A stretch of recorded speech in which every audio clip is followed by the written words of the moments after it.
was just another ordinary evening. At least that's what I thought. I'd gotten home after a long day at work, ready to relax, maybe watch a little TV, and have some dinner. Nothing out of the ordinary. But nothing could have prepared me for what I was about to walk into. I pushed open the door to the living room, expecting to see my wife, Sarah, curled up on the couch, just like she always was when I came home. But what I saw instead, it shattered everything. I walked in and froze. There she was, Sarah. But she wasn't alone, not at all. She was standing in front of me, her face pale, her eyes wide with fear. And right there in our living room, on our couch, was a man, a stranger, completely out of place in the life I thought I knew. For a moment, I thought I might be dreaming. This couldn't be real, but it was. The man, clearly caught off guard, scrambled to pull himself together, but the damage was already done. "What is this?" I managed to say, my voice shaking. It felt like my heart had stopped beating. My wife was standing there, caught in the act, and the man next to her. I didn't know him. I didn't want to know him. "I can explain," Sarah whispered, her voice barely audible. But how could she explain this? How could anyone explain this?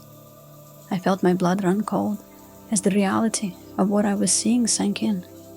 This wasn't just a one-time mistake. This was betrayal. This was disrespect.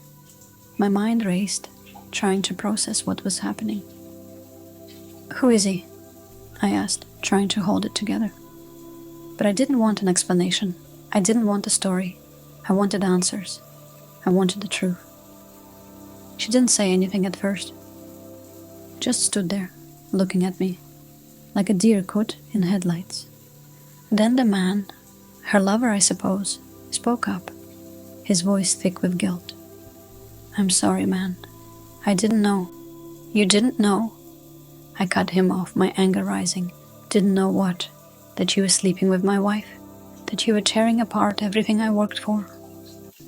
At that moment, I wasn't just angry. I was hurt, deeply hurt. But what came next was something I never expected. Instead of the apologies I thought I'd get, Sarah, my own wife, looked at me with cold eyes, almost like she didn't care. "I didn't mean for you to find out this way," she said, her voice shaky but defiant. "But I've been unhappy for a long time. You were always working, always busy, and I felt alone. I didn't want this to happen, but it did." Her words hit me like a punch to the stomach. Alone? I'd given her everything, my love, my time, my dedication. And this is what I got in return? "You think I wanted this?" I asked her, trying to keep my voice steady. "You think I'm the one who wanted to find you like this?" The room was filled with silence for what felt like an eternity. I was numb.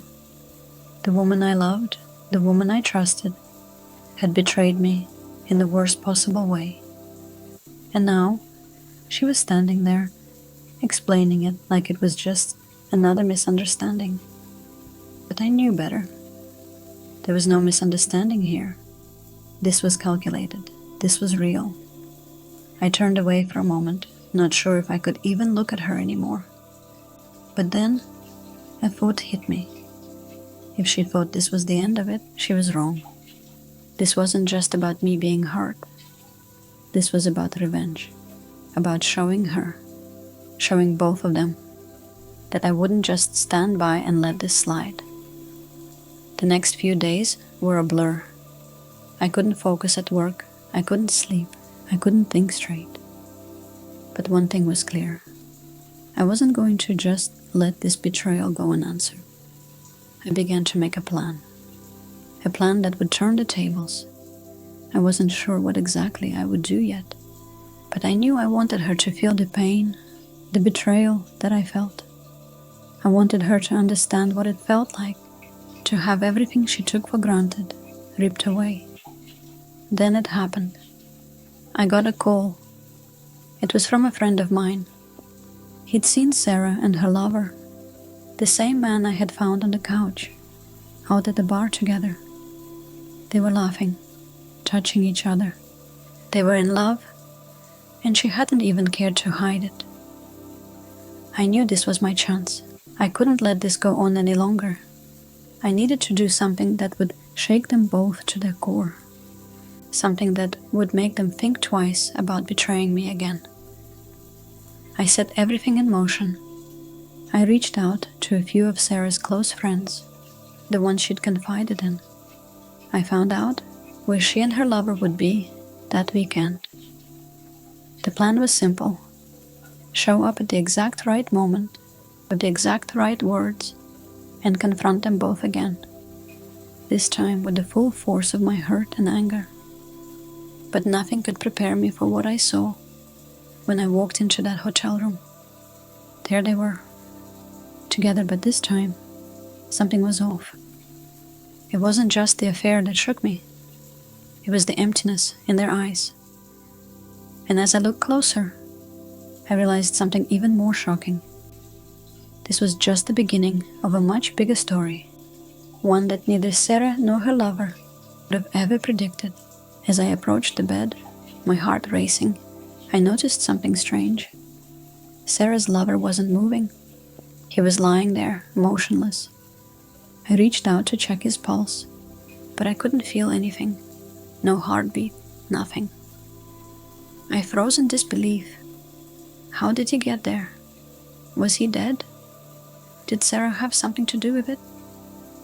But then, truth hit me like a ton of bricks. This wasn't just about a cheating wife. This wasn't just about revenge.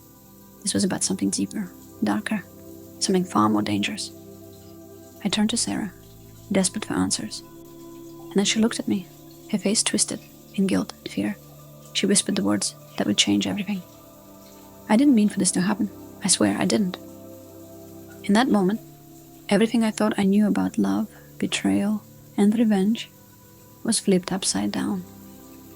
What started as a simple act of revenge turned into something much more complicated, something that neither of us could escape. I walked into that room expecting to end my marriage, expecting to take control. But in the end, I learned that some things are just too far gone to fix. And the most painful lesson of all, sometimes the people we trust the most can betray us in ways we could never imagine. But no matter what, we have to face the consequences of our choices, whether we're ready for them or not. So, what do you think? Did I do the right thing? Or did my need for revenge only make things worse? Let me know in the comments below. And if you've ever been in a situation like this, share your story with us. Because in the end, we're all just trying to navigate the messy, complicated world of love and betrayal.